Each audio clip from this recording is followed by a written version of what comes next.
Most people will never become wealthy for one simple reason. They keep chasing exciting money, exciting businesses, exciting investments, exciting opportunities, and that excitement keeps them broke. Because while everyone else is chasing flashy ideas, a different group of people is quietly getting rich from businesses so boring most people ignore them completely. Laundromats, vending machines, storage units, pest control. Not sexy, not impressive, but brutally effective. And the craziest part, these kinds of businesses have created more everyday millionaires than most of the big opportunities people obsess over online. In this video, I'm going to show you the 6 boring business models that quietly build serious wealth, the exact 3 filters Leo used to spot the right one, and the moment his boring cash flow finally beat his salary. Because once you understand this pattern, you stop asking, how do I find the next big thing? And you start asking the question that actually builds wealth. What do people keep paying for every single month? That is where this story changes. Number 1, laundromats. Leo nearly skipped laundromats completely. Like a lot of people, he assumed they were outdated. He figured, who even uses those anymore? But once he started paying attention to actual demand instead of personal assumptions, the picture changed fast. Dense rental areas still have huge numbers of people without in-unit washers and dryers. A lot of families still use laundromats for bulky items like comforters and heavy loads. And even households that own machines still sometimes need a backup option. That matters because the demand is not emotional, it is routine. People do not wake up and decide whether clean clothes are trending. Laundry keeps happening, every week, every month, every year. That is the kind of demand serious business owners love. Leo found an older laundromat about 15 minutes from where he lived. The owner was tired, ready to retire, and clearly no longer interested in modernizing the place.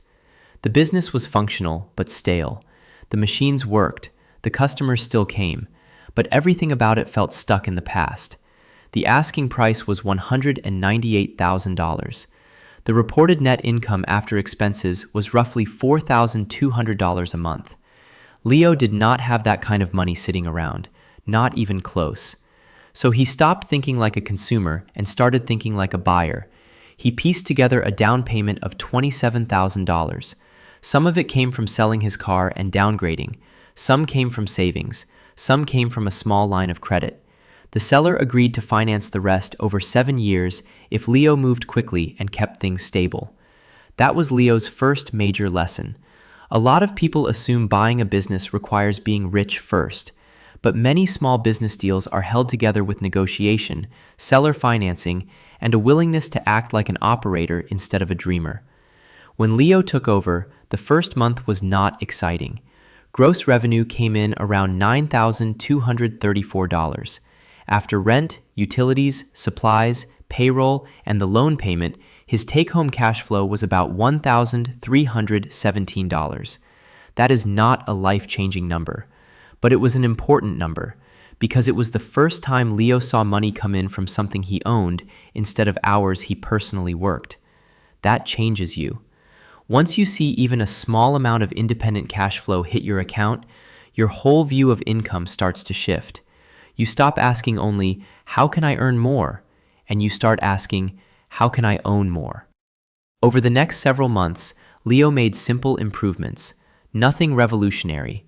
He added card readers, he cleaned up the branding, he adjusted pricing modestly, he introduced a basic monthly wash plan for families. Nothing flashy, but boring businesses often improve through small operational upgrades, not genius breakthroughs. By month 6, cash flow had climbed to around $2,189 a month. Still not glamorous, still not social media worthy, but it was moving in the right direction.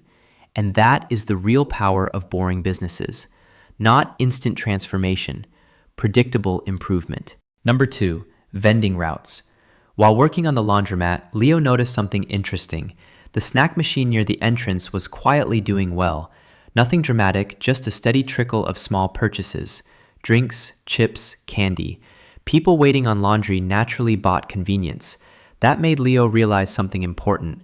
The laundromat was not just a laundry business. It was also a waiting time business. And wherever people wait, there is often a small, low-friction opportunity to sell them something. That led him to vending. Vending is one of those businesses people underestimate because the transaction is so tiny, but that is exactly why it can work. Nobody gives a TED Talk before buying a soda. Nobody needs a budget meeting before buying chips. It is a low-drama decision, and low-drama decisions tend to create smoother revenue. Leo bought his first proper vending machine from a retiring operator for $2,371. Then he slowly expanded.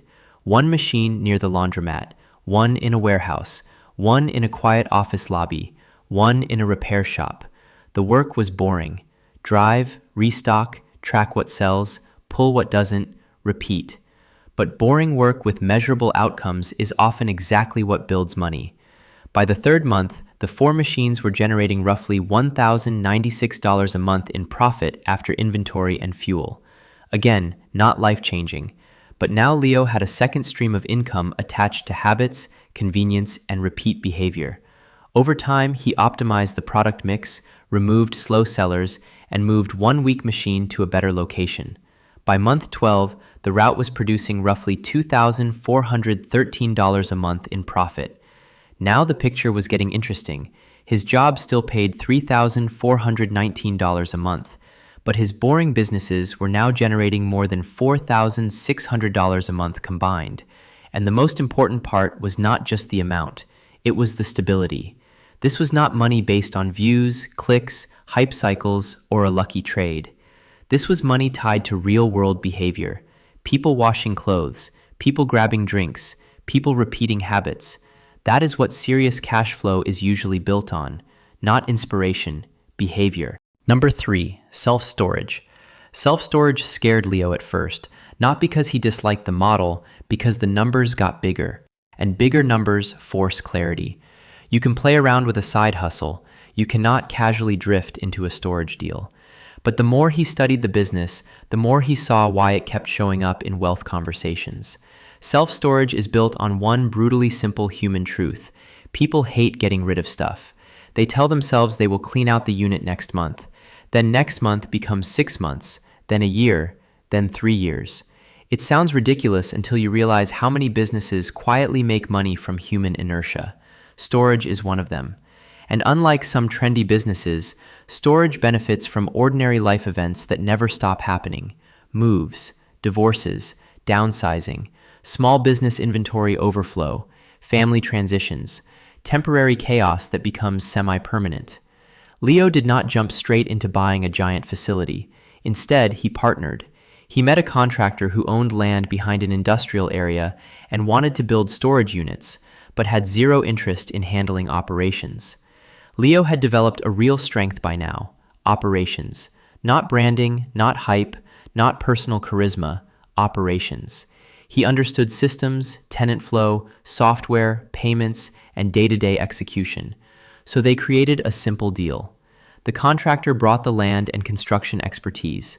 Leo put up 31% of the build cost and handled operations, software, tenant onboarding, billing, and management. It was not glamorous, but it was leverage. The first phase had 24 units. By month 9, 18 units were occupied at an average of $137 per month. After debt service and shared costs, Leo's portion settled at around $1,594 a month once things stabilized. Now the math changed. Laundromat cash flow, vending cash flow, storage cash flow. At that point, Leo's boring businesses were generating more than $6,000 a month after costs. That was the moment his business income passed his salary.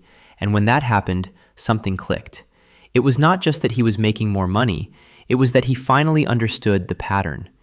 Each business looked different on the surface, but underneath, they were all built on the same engine: small, repeat payments, necessary services, low-drama decisions, behavior that keeps customers coming back with minimal persuasion.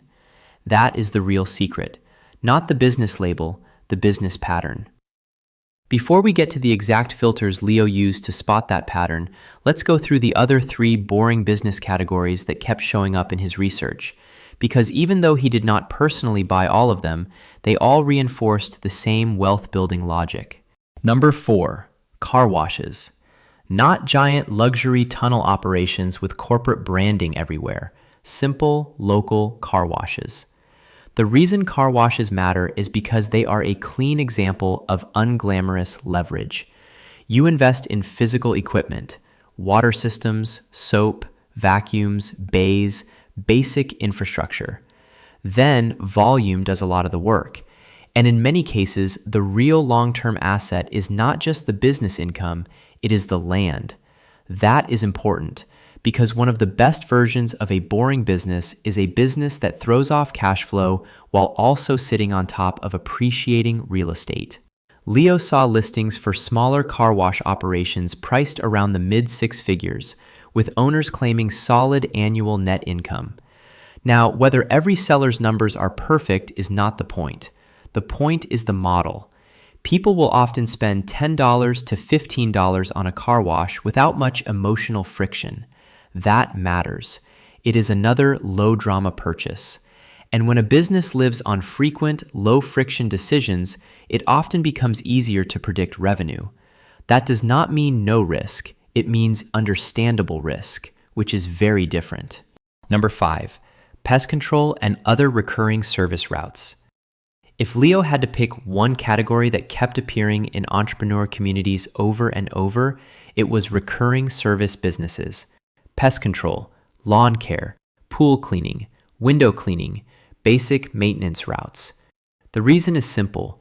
Recurring service businesses are often built on repeat scheduling. A customer signs up once, then the company gets added to their life. That is powerful. Because the hardest part of business is often not delivering the service, it is getting customers. And when your service is recurring, every customer has more lifetime value. Imagine a pest control route with 82 homes, each paying $59 a month. That is $4,838 in monthly gross revenue from one route. Add more routes, add technicians, add operational systems. Now something very ordinary starts producing very serious money. Again, not because it is exciting, because it is reliable. And reliable compounds. That is the phrase people forget. Reliable compounds. Number 6, property management. Property management may be one of the clearest examples of a business most people never fantasize about, but many landlords are happy to pay for. Why? Because owning rental property sounds easier than managing rental property. Collecting rent, handling complaints, scheduling repairs, tenant turnover, move-ins, move-outs, late-night issues, contractor coordination. A lot of landlords want the income, but not the admin.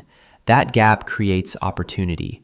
A solo property manager overseeing 50 doors at an average fee of $91 per month per door is bringing in about $4,550 in gross monthly fees. Scale that to 150 doors with systems and a small team, and now you are looking at a real business, not a side gig. Property management is not sexy, but it solves a painful problem, and businesses that solve recurring pain often out-earn businesses built around excitement. That is one of the most valuable lessons in small business. Do not chase what sounds impressive. Chase what people are tired of dealing with. Now here is where everything came together for Leo, because by this point he had studied enough businesses to realize something crucial. You do not need a brilliant idea. You need a durable one.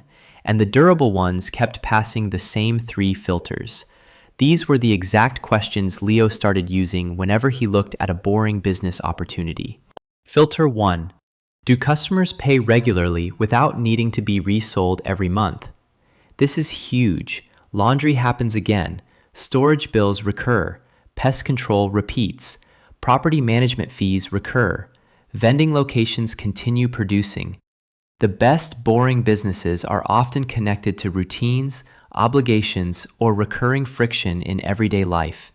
That means you are not constantly starting from zero, and that matters more than people realize, because many struggling businesses are not failing because the service is bad, they are failing because revenue has to be re-earned from scratch every single month. That is exhausting. Filter 2. Is the buying decision low drama? This one sounds simple, but it changes everything. A low-drama purchase is one that does not require a long emotional debate. A $12 car wash, a snack from a vending machine, a storage payment once the stuff is already inside, a monthly pest control service that keeps insects away. When a customer does not need to agonize over the purchase, revenue tends to be steadier. That does not mean prices must be tiny. It means the decision feels easy relative to the problem being solved. That is a massive advantage. Filter 3. Can you control or own the key asset behind the cash flow? This is where boring businesses become wealth vehicles instead of just income streams. The machines, the route, the customer book, the land, the units, the operating systems. Leo stopped asking, could this go viral? He started asking, if this works, what do I actually own? That question protects you from chasing fragile income. Because if all you own is attention, you are exposed. If you own assets that generate cash flow, you have something much more durable. So what should you take from this? First, you do not need to copy Leo's exact path. This is not about copying laundromats, vending, and storage word for word. It is about understanding the principle. The principle is that wealth often grows faster when you stop trying to look smart and start trying to own useful things. Second, do not underestimate small cash flow. That first $1,317 a month from the laundromat did not transform Leo's life overnight, but it changed his direction. Remember to like and subscribe. See you in the next one.